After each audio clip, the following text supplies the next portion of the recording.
เจ้าไปมาลูกเอาโอ้ยเบนนี่บอกเจ้าเวลาตักน้ำตักในล่างตักน้ำล้างวันไหนกินน้ำเสือน้ำบอกเอาอาหารง่ายเกินเลยเนาะโอ้นี่เด้พี่น้องเอ้ยเนาะมันเป็นยังก็น้ำสางบ่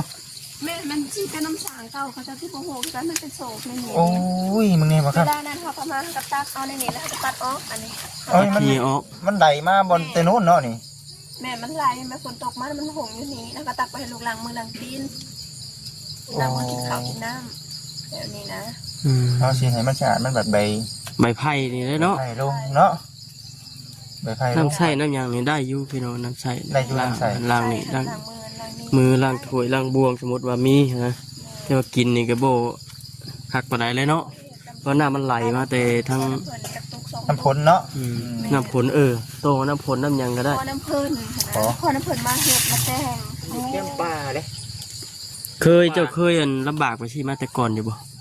หรือว่าบ่เคยคือเคยแต่น้อยเคยแต่ยังน้อยพุทธแม่เคยแต่อยู่น้ำพอแต่ว่าบริโนอนกลางป่ากลางรอนไว้นี่เนาะบ่เคยตัวนี้บ่เคยเลย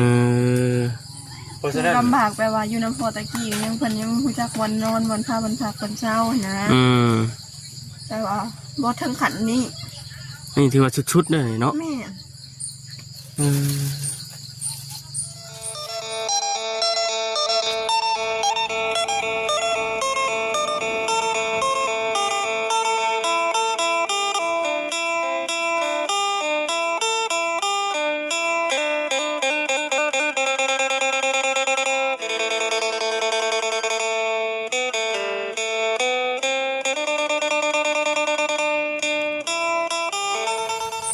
ป่ะพี่น้องเปิดภาพมายังอยู่ที่บ้านที่เฮือนสาวนางเพิ่นคือเก่าเด้อพี่น้องเด้อช่วงค่ำยำแรงว่าฉันดังไฟจุไฟก่อนไฟให้มันติดยุงด้วยเนาะจังไรกะคือว่านั่นแหละพี่น้องทักทายสบายดีเด้อพี่น้องเด้อเนาะฮิตแต่จุฮิตแต่ดังฮะเนาะจังไรฝนทื่นมาอีกโอ้ยยากอีกแล้วลำบากอีกแล้วหอยบัดกลางคืนเนี่ยมันมีตัวอย่างอีกอันนึงเนาะแม่เขามีการเป็นประเด็นกันที่มันจังเขาจังบริจุอะไรแบบเป็นโคมเป็นยังกับบัวมีได้เนาะเอาสมมติว่าไพ่หมดไพ่ดับกลางคืนเนี่ยเฮ็ดได้งูเหรองมมันนี่แหละอาศัยไพ่เพื่อนไพ่เพิ่นสาดมาใช่ไหมติสาดมาหน่อยหนึ่งก็งมไปเนี่ยนะพี่น้องเอ้ยเนาะสบายดีเด้อสาวนาดีเกลือนะสบายดีกินแล้วข้าวนะมีปิ้งไก่กับข้าวเหนียวเด้อโดยขอบใจทั้งหลายซื้อแบ่งกันนั่นแหละพี่น้องเนาะแบ่งกันกินแบ่งมาให้สาวนางน้ำแนวฉันกับน้องน้ำเผ็ดน้ำจูพื้นจูไผ่เนาะบรรยากาศทางมันเป็นนั่นแหละแถวนี้แม่มันดูมาตำบีแห้งหกแล้วมันตำบีมาทำบีทั้งหกเลยดิแม่อันนี้มันแฟนแน่แล้วแต่น้ำแห้งน้ำเนาะเป็นน้ำดงน้ำนี่นะจุให้มันยามมัดยามนี่ใช่ไหมเนาะยามผลจับยามผลใช่ยุงลายเลยพี่น้อยเนาะยุงไม่ว่าแล้วยุงมีแต่เคียงบ่แม่เคียงเอาของเพิ่นมาเมื่อวานในต้มน้ำไม้เด้พี่น้องเนาะแค่นี้แล้วมีไฟนี่คือว่าอุ่นเนาะนี่มีไอไพ่นี่ก็อุ่นไฟเสิร์ฟหนึ่งเลยเดี๋ยวไปนอนเบิ่งสภาพการเนาะน้ำบ่น้ำเจ้านะเบิ่งดู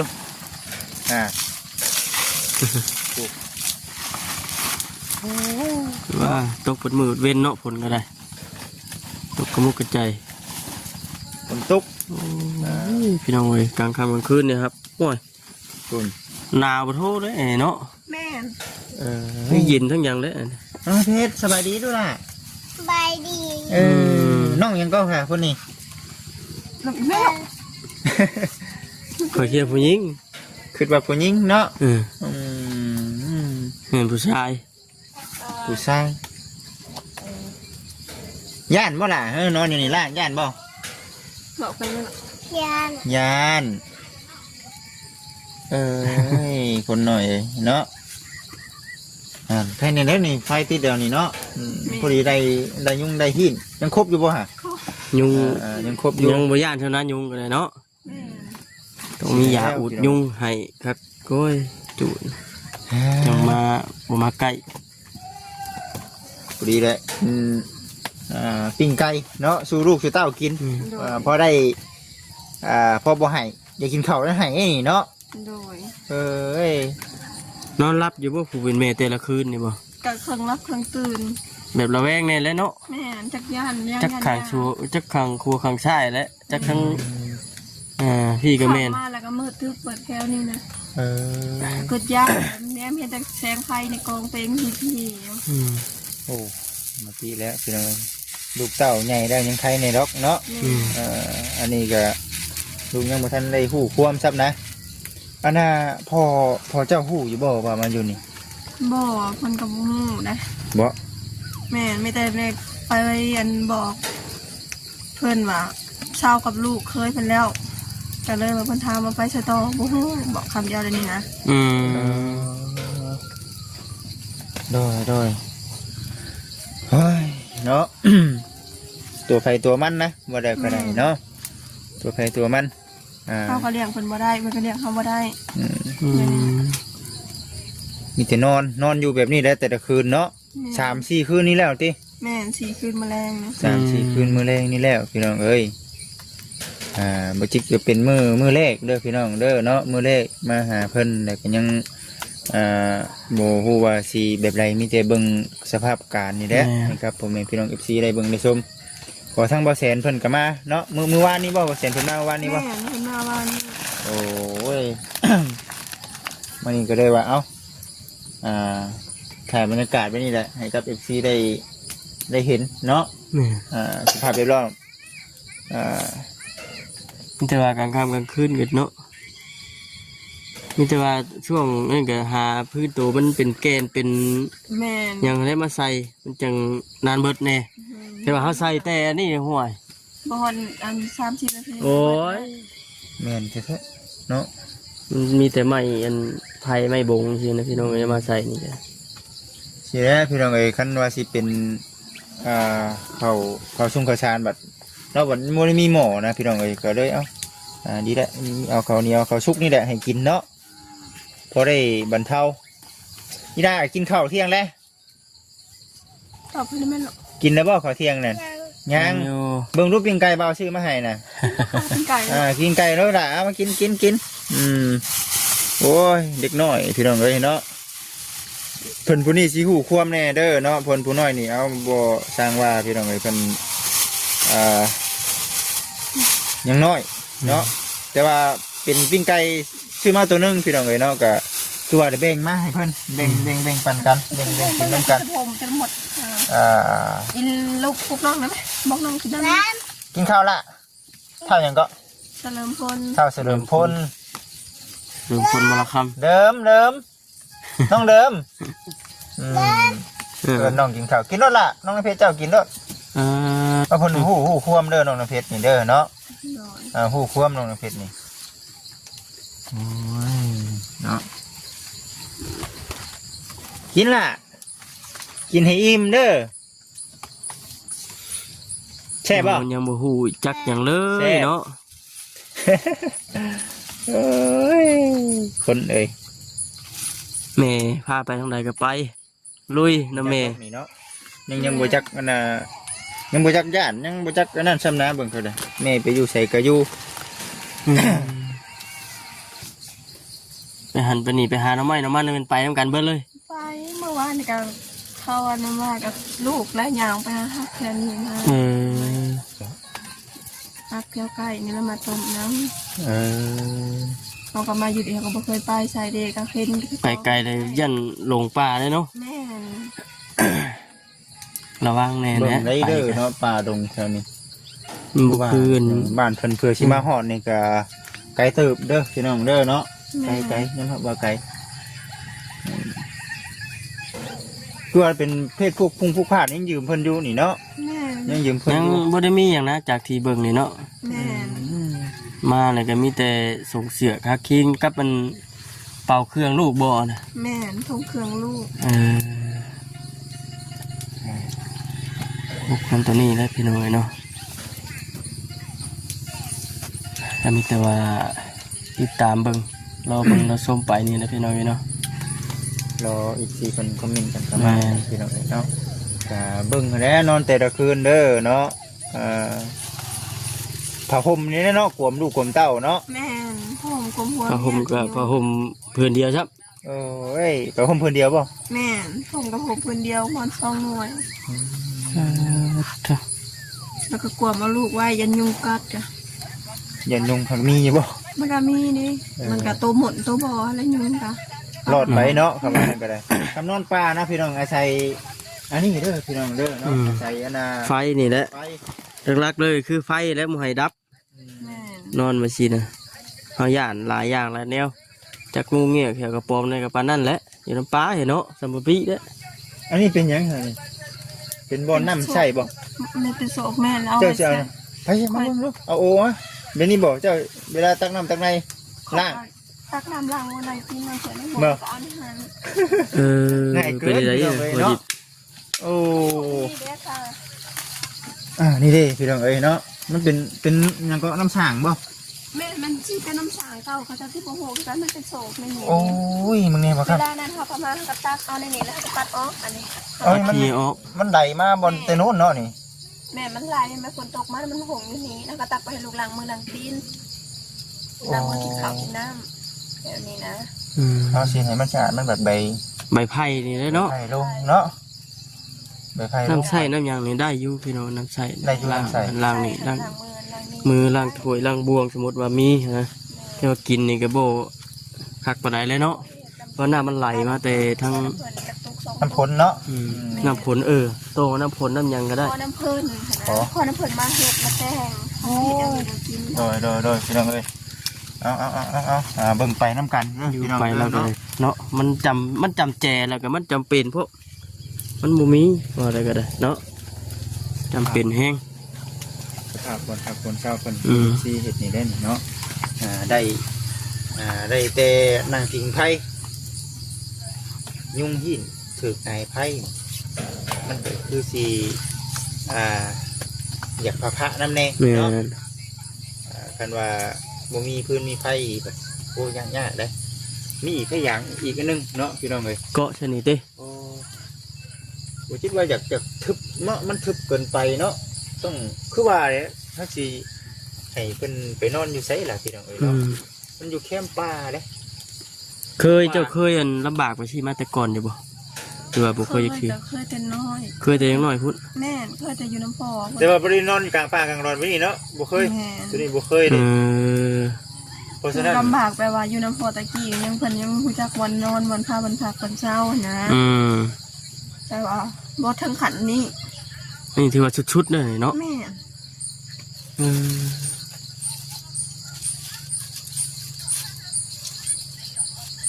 ผู้อยู่ว่าทางหลังคุณแม่นเนี่ย ชอบ จะบ่ย่านบ่ ย่านก็ข่อยก็อดเวว่าเฮ็ดคือบ่ฮู้คือบ่เห็น นี่คือบ่จักนี่เลยดิ แม่น สิไปถามเบิ่งชาวบ้านเพิ่นแล้ว เป็นไง มันเป็นดินปลาซ่ามันก็มีเจ้าของแหละ บ่ตอนนี้น่ะมีเจ้าของ บ่ ภาษามันเป็นตัวนี้ เด้นี่พี่น้องเอ้ยเนาะ โอ้นี่บ่ มันอันนี้มันมีเจ้าของอยู่แล้วดินตัวนี้น่ะแต่ว่าตอนนั้นเป็นดินปลาซ่าคันว่าความรักเดชตัวนี้ไปน่ะเป็นดินปลาซ่าเลย มันก็บ่ได้ใกล้มันก็บ่ได้ไกลกันปานใดเนาะ มั ติดกัน มันดินต่อเดียนกัน เออ ห่างจากบ้า ดินตัวแดนนะแดนตัวแดนกันสิเว้าอะไรก็ได้เฮ็ดได้ซะ เนี่ยจังหวะมันคือว่าได้เนาะจักสิไปถามไผบัดนี้ไปขออยู่น้ำดินเขาเจ้าบ่ดินเขาเจ้าก็คือว่าได้เนาะยังบ่ได้เรื่องไผบ่ แม่นบ่ได้เรื่องพาผู้จักไผนอกจากสาวเพียงผู้เดียวนี่ โอ้ เพราะว่าบ่ฮู้กับไผใดๆในบ้าน มันคือใหญ่ขึ้นมาไปเอาครอบครัวไปอยู่ข้างนอกพุ่นจักปีนี่ ข่อยอยู่ข้างนอกข่อยบ่ได้นำครอบครัวน้ำพ่อน้ำแม่ข่อยเลยตั้งแต่ข่อยไปจากเพิ่นจัง10ปลายปีข่อยไป13 14ปีข่อยก็ จะออกมันได้ แม่น แต่ข้าวตะกี้น่ะอยู่น้ำพ่อน้ำแม่บ่ อยู่น้ำพ่อแม่เสียเลย ตะกี้นะแม่เสียจักบ้านจักปีละ แม่ข่อยเสียนะตั้งแต่ข่อยอายุ6 ปี 6 ปี แม่นเดี๋ยวนี้ก็ข่อยก็29ที่ผ่านมาน่ะอยู่น้ำพ่อ แม่น พอใหญ่ขึ้นมา แม่นใหญ่ขึ้นมาฮอด14 ปีนะไปหาใช้ชีวิตอยู่ตัวเองอะนะ ก็ได้บ่ได้ฮู้ว่าพื้นที่บ้านเจ้าของมีหมู่มีครูในนั้นในนี้ แม่นเราบ่ฮู้ภัยแล้วอะเมื่อเขตบ้านแท้กับเขาถามก็บ่ฮู้ บ่จักครับ แม่น เพิ่นเว้าก็เว้าไปเนาะเห็นได้แต่ว่ามันก็บ่ดึงเคยได้ซะเนาะ แม่น นั่นแหละจันพี่น้องเอ้ยเฮ้ยก็คือ FC ฮู้นั่นแหละพอเพิ่นก็อยู่ที่ของเขาเจ้าเนาะ แม่น ตัดสินใจมาอยู่ข้างนอกก็ได้ เพิ่นก็บ่มีบ่อนอาศัยคือกันนะเนาะเพิ่นว่าสิเมื่ออาศัยไผเพิ่งผู้เป็นพ่อก็ได้นั่นก็อาศัยชาวบ้านชาวซองเพิ่นคือกัน เนาะอดเอาได้เฮ้ยสู่เอาสันเป็นจังไดเนาะ FC หลายท่านเพิ่นก็เว้าอยู่ได้พี่น้องเอ้ยโอ้ยบ่แม่นสร้างเรื่องในนั้นในนี่บ่ว่าซั่นก็จักสิว่าจังไดพี่น้องเอ้ยเนาะ บ่ได้สร้างชีวิตจริงแล้วก็เรื่องจริงบ่เคยว่าสิเอาสร้างมาใส่บทบาทของจริงเลยนี่นะบ่ได้ตัวบ่ได้อำ ถือผัวไล่ดี แม่นถึกบัวไหลแล้วก็ชีวิตครอบครัวบ่มีคือหมู่ พ่อนี่ก็อยู่พื้นที่ของเพิ่นดี แม่นบ่ตัวบ่อำอยู่ของหมู่อยู่กับแบบว่าหยังอยู่เป็นของพี่ของน้องแต่พี่น้องก็บ่มักบ่มักพอนะ ๆโอ้เนาะ เขาก็ไล่หนี้เขาก็บอกให้เราหนี้ทุกครั้งแต่ว่าเราบ่ไปบ่เป็นว่าเราบ่ไปบ่มีทางไป ก็ว่าบ่มีทางไปเนาะ แม่น นี่มาจากสาเหตุที่ว่าเราบ่อยากโวยมือทางนั้น แม่น แค่นั้นเมื่อพุ่นก็ถึกเพิ่นไล่เพิ่นว่าคือกัน แม่น คันสิหมุนอยู่ก็น่าจะได้อยู่ได้แต่ว่าบ่อยาก ก็แบบว่าคันว่าแหละก็เนาะเฮาล่มแต่หมุนหมู่แห่งที่ซ้ำ คำลมแห้งซ้ำเนาะ แม่น สู่มาอยู่ป่าร้อนบัดนี้ แม่นอยู่ป่าแบบเข้าบุ้งแล้วแบบคนที่เขาเพิ่งสร้างเหยียบเข้าบุ้งน่ะแล้วเขาบอกบุ้งแปลว่าเขาอยู่แบบใดอย่ามัน อย่าเนาะจำนี้ก็ได้นั่นแล้วสันพี่น้องเอ้ยเนาะบุจิตเองก็จักสิว่าจังใดเด้อพี่น้องเด้อเนาะเป็นมือเดียวนี่แหละหากกระหู้มื้อนี้ว่า แม่น สภาพการเพิ่นอยู่แบบนี้หั่นนะพี่น้องเอ้ย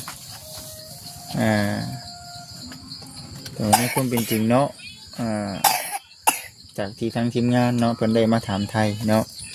ก็เป็นคำบอกคำว่าแบบเดียวกันอยู่พี่น้องเนาะถามชาวบ้านชาวเมืองเพิ่นก็ว่าแบบเดียวกันอยู่แต่ว่าบ่แม่นพี่น้องเนาะที่ประจิตถามไทยพี่น้องเนาะโอ้ เอ้า ก็สิดึงแบบว่าดึงแต่เอ้ยเวียงเนาะ แม่นรู้แต่เพลินรู้จักแต่เพลิน คันสิไปขออยู่น้ำเพิ่นได้จ้ะ เพลินก็หายอยู่แต่เขาเกรงใจเพลินเขาใส่น้ำเพลินเท่านี้ยังเกรงใจแล้วนะก็เลยว่าบอกกับเพลินว่าขอที่แบบว่าที่ดินที่เขาจะว่างแบบ แนะนำ ของแนะนำให้อยู่แน่พอได้ผักเย็นผักให้มันเย็นลง ผักฮ้อนนี่ฮ้อนมาเพิ่งเย็นเนาะอันนี้ ให้เพิ่นเต้นเล่นไปบอกมาแล้วเนาะ ผักน้องข่อยก็ได้บอกเขาเกรงใจ เพิ่นก็บอกอยู่เนาะ แม่ เฮาเกรงใจเพิ่น แม่เขาเกรงใจเพิ่นก็เลยแบบ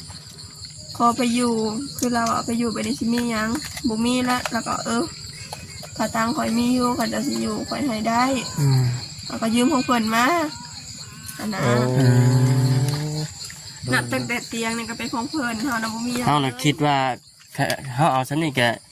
เกรงใจเพิ่นแล้วสิบ่ แม่นสำนีเพิ่นว่าเพิ่นให้มาอยู่ในบ้านเพิ่นก็ถือว่าดีแล้ว เพราะว่าที่ผ่านมาเจ้าก็บ่ได้เรื่องเคยกันเนาะเห็นบ่ รู้จักกันนำ รู้จักกันอยู่ เรียนกันดำหน่อยทุกคนก็ไปมันนะ โอ้ ก็บ่คิดว่าสิเพิ่นสิมีบุญคุณนำเฮาสำนี้เฮาว่าสิไปหั่นอยู่น้ำเพิ่นเพื่อนเพิ่นก็ได้ แต่ว่าเฮาก็เกรงใจเพิ่น อดเอาสามชาติเจ้าของปรับปรุงคิดได้ก่อนว่าซั่นติอยู่ อยู่ไปก่อนเนาะอยู่ไปก่อน แม่ ให้มันเช่า เช้าอันน่ะฮ้อนก่อน แม่น แม่ คือตอนนี้น่ะยังทั้งทีมงานก็ยังบ่ฮู้เด้อพี่น้องเด้อเนาะว่าสิเฮ็ดจังไดดีเนาะเพราะว่าหนึงก็เราก็หากะมันมาดกับลูกกับผัวนี่เนาะมันมาดนี่นับได้บ่จักวันจักมื้อแล้วคือว่าตั้งแต่ผัวได้ไล่ออกมานี่ ขอออกมาตั้งแต่วันที่17 17มื้อนี้วันที่หยังเนาะมื้อนี้ 26 8 9 31 12 34 25 26โอ้เขา10มื้อแล้วจ้ะ แม่นบ่ อืม อืม ถ้า2ทิศคือแล้วเอาแน่หั่นเนาะ อืมเฮ้ยเนาะ พุกก็ได้เนาะ มันเห็นเลยก็เศร้าใจนำเด้อพี่น้องเด้อเนาะเฮ้ยอืมกลับมาบ้านมาซองออกจากบ้านจักปีแล้วก็ ออกจากบ้านก็ต้องเติบเลยตั้งแต่13จนฮอด20ปลาย28 ในความคิดของตัวเองนะคืออยากนี่ตั้งใจบ่ตั้งใจสิออกไป สร้างครอบครัว สร้างครอบครัวแล้วก็บ่คิดบ่ว่าสิมาอยู่บ้านนี้ หรือว่าสิอยู่ไปหน้าได้เลย ความขืดนะ แม่นไหม ความขืดคอยตะกี้คอยออกไปถ้าว่าข่อยมีครอบครัวที่ดีก็จะพาครอบครัวปรึกษา อืม ขอแต่อย่างเดียวขอบ่ได้ขอให้มันมีปรึกษาให้ครอบครัวเฮาคือว่าแบบพอแบบเฮานี่มีบนอยู่ที่เพิ่งน้ำ อืม ถ้าว่าเงินเฮาบ่มีเฮาก็มาอยู่แถวเขตบ้านนอกบ้านเฮาเอง อืม อันนี้แหละอันนี้คือในความคิด แม่นความคิดตั้งแต่ข่อยยังเงินเอาครอบครัวใหม่ คันว่ากับผัวหาเงินหาคำได้ซื้อพื้นที่บนอื่นนี่ก็อยู่ได้คำมาอยู่กับผัว ๆแม่นอยู่ไสก็อยู่ได้ถ้าว่ามีเพิ่นนะ เออ มีลูกมีเต้ามีผัวอยู่นำกันครอบครัว เอาละคิดว่าในนั้นเนาะคิดว่าจะเป็นแบบนั้นแต่บริคิดคือว่าแน่เนาะพี่น้องไอ้คนเฮา คุณสิออกได้นะว่าอะไรกันเนาะคุณจะออกจากบ้านนี่ได้ในความเป็นจริงเนาะก็เพียงครอบครัวเนาะ แม่ครอบครัวว่าคันว่าแต่ผ่านมาอยู่น้ำพัวพัวแบบมาอยู่น้ำปูน้ำยาเขาเห็ดปลูกอยู่ตูกไผ่ตุกมันน้ำเปล่ามาเลี้ยง กะมือ กับมือ อืม เอาปกติบ่ฮะเท่านี้ อืม แต่ถ้าว่าลูกกลัวว่าเห็นอะไรเขาก็เมื่อพูนมายังตูน้ำปูน้ำยาอยู่ในหันมุนเพิ่นมั่งตั้งแต่อยู่น้ำพัวเขาน่ะครอบครัวว่าเพิ่นก็เฮือนหลายคนหลายแล้ว โอ้ ทางผัวหั่นบ่ แม่นคนในเงินพัวก็หลายแล้วนะทั้งผ่านอยู่น้ำพัวกะ แต่ว่าชีวิตการเป็นอยู่ทางครอบครัวเพิ่นได้เป็นได้ใช่ ก็โอเค โอเคอยู่ดินดอนตอนหญ้าให้หน้าตะกร้ามี แม่ อืม ทั้ง เนาะ ครัวครอบครัวควรสมบูรณ์เบิด เอ แต่ อ มีแต่ครอบครัวทั้งคอยที่บ่สมบูรณ์นะ โอ้แม่นั่นแหละครอบครัวแตกแยก แม่ พ่อกับแม่กะมันบ่คือเพิ่นเนาะ แม่ ว่าได้ก็อยู่น้ำลูกน้ำผัวหลายปีได้ละที่เราทำบุคิดเนาะว่าจะได้มาอยู่ แม่ มาอยู่บ้านเจ้าของคือเก่า แม่บุกบุกเกียรตัวเองที่เดินมาตกอยู่จุดนี้คือเก่านะ อืม บุกเกียรตัวเองที่ตกมาอยู่จุดนี้มันให้แย่กว่าเก่าผ่านมายังว่าแย่อยู่แต่ว่าบ่ถึงขั้นนี้เขาแย่มันไม่ได้ใช้ชีวิตลำพัง อืม เขาอยู่ผู้เดียวเดี๋ยวเขากินก็ได้แมันบอก อันนี้บัด เขาบ่กินก็ได้ อันนี้ลูกเขา อั เด็ น ก นี้บัดลูกน้อย2คนบัดนี้เนาะ แม่ ไปหน้าห่วงหลังอยู่บัดนี้ไปทางใดก็ยากแน่นะ เนาะมือนำเด้พี่น้องเอ้ยเนาะให้จังไดดีปานนี้ก็ได้จักสิแนะนำเพิ่นแบบใดเด้อเดี๋ยวบ่จิตคือเว้าแน่แหละรอทางคำตอบจากทาง FC เพิ่นก่อนเพิ่นก็มาคือแบบนี้ได้นี่เนาะในเรื่องพื้นไผเนาะฝนบ่ตกก็ดีเนาะ อืม ใส่ไผ่นี่เด้พี่น้องเลยเนาะฝนบ่ตกก็ดีที่ฝนตกนี่ตี้เนาะเปียกเบิดเลย คือเราเว้าแน่แหละ เฮ้ย เป็นว่าหาพื้นหารั้วก็หาแต่แถวนี้แถวใกล้ๆนี่แหละ ขอไม่ได้ก็บอกว่าได้ ชัดย่างครับวันนี้นะโอ้ย เขาไปกับแม่นั่นเลย สักพี่น้อง พวกมันยังหุงยังแจ้งยังแต่เวียงแต่เว้นสินะ ครับกายบนมันสูงมันใส เป็นว่าคำมามือหูมือตาโอ้ยเห็นว่ามีอันโคมสานอกจากหัวหนึ่งนี่ก็จะคักอยู่พี่น้อง คำมืด ก็ได้เงินได้อย่างไรเวลามาอย่างหันกุ๊กกัดดิเนาะ เป็น โทรศัพท์เนี่ยได้ตีเยืองดิ แม่เขาชอบ ไปสับเครื่องเดียวป่ะ แ แม่นโทรศัพท์เครื่องเดียวกับลูกชายนะ อันที่ผัวหาให้บอกด้วยว่าจังไดตั้งแต่เข้าอยู่กับผัวเพิ่นได้แม่นบ่โทรศัพท์นี่ อืม เพิ่งส่งนะ ชงก็ขาดเป้าเลยบ่จิตสิไปตัดออกก็บ่แม่นไงเดี๋ยวเบิ่ง ผมก็ดีตับสาบอยู่โอ้ยเนาะลูกคนน้อยเพิ่นพี่น้องเอ้ยชงตัวเดียวนี่บ่ลูกคนน้อยนี่ บ่มีหลายตัวอยู่เพิ่นหักคนหนง หักมักเนาะมักนงตัวขา แม่จะไปขาดตรงไหน โอ้ยเนาะ ลูก สิ ว่า ได้ติดแรงเด้อคลิปบ่จิตเนาะเฮ้ยเฮ็ดจะได้ฉันเนาะมีแต่อดทนนั่นแหละสู้ๆเพราะว่าสภาพตอนนี้ก็อยู่แบบนี้ไปก่อนเนาะอยู่แบบนี้ไปก่อน